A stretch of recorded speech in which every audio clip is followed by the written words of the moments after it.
Қыздар Туфанды тауып алады, бірақ оны өлтірмейді.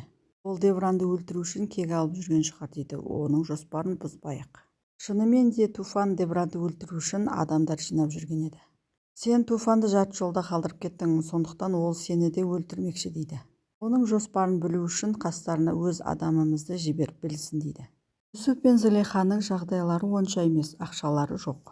Пәтерге жалға алуға ақша керек, ауруханаға көріну үшін де ақша керек, сақтандыруымыз болса бәрі жақсы болар еді дейді. Зылиха уайымдама, барлығы реттеледі дейді. Біздің баламыз болады, ең маңыздысы сол емес па деп күйеуіне қолдау білдіріп жатыр. Бір адам келеді, Жевдеттен кезінде қарызға ақша алған едім, бірақ дер кезінде төлей алмай жүрдім. Шетелде жүріп, оның қайтыс болып кеткенін естідім дейді. Алған қарызым мойнымда жүк болып қалмасын, сол қарызымды қайтарып беруге келдім дейді. Сен оның баласы саналады екенсің, сондықтан ол ақшаларды сен ал деп тастап кетеді. Юсуп алғысы келмейді, әлгі адам мойнымда жүк болып қалып кетпесін деп тастап кетеді. Жаңа ғана ақшамыз жоқ деп қайғырып отырған Юсуп пен Зылиха қуанып қалады, көмек аяқ астынан келді деп. Азизе мен Девран көшедегі үйсіз жүрген балаларға жылы киімдер, аяқ киімдер әкеліп, оларға көмектесіп жүр.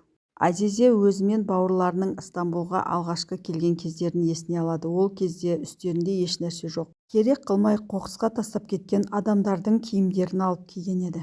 Азизе сол кездерді есіне алып жылайды. Девранға, балаларға көмектескенің үшін саған үлкен рахмет деп айтып жатыр.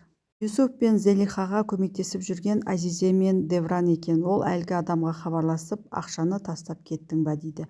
Әлгі адам да иә алды дейді. Сөйтіп Азизе қуанып қалады. Нежланың дүкеніне Қашметтің арқасында ешкім кірмей жатыр, сондықтан да сауда жоқ. Дүкеннің арендасын да міне 3 ай бойы төлей алмай отыр. Нежла, сенің кесіріңнен дүкенге ешкім кірмейді деп ағасына айтады. Барып Юсуп пен Зылихадан кешірім сұра дейді. Сол кезде Мелис келіп қалады. Мелис анасына мен оқуға түскім келеді деп айтқалы келген екен. Нежла, жағдайымызды көріп тұрсың, біздің ақшамыз жоқ, сондықтан да сенің оқуыңды төлей алмаймын дейді. Қашмет Мелиске оқуға түскің келсе, онда өзіне бай күйеу жігіт тауып ал дейді. Туфан адамдар жинап Девранның үйіне басып кірмекші. Кешкісін Балым мен Самет далада ойнап жүреді. Туфан келіп қалады. Мен Девранның үйіне келген қонақпын деп айтады балаларға, бірақ Туфан балаларға тиіспей оларды жіберіп жібереді. Бады Хазарға үйден тезірек кет, қазір Туфан адамдармен басып кіріп барлығын өлтіреді дейді. Қазір кетсем Девран менен күдіктенеді. Туфан келмей тұрып үйден шығудың бір жолын ойлап табамын дейді.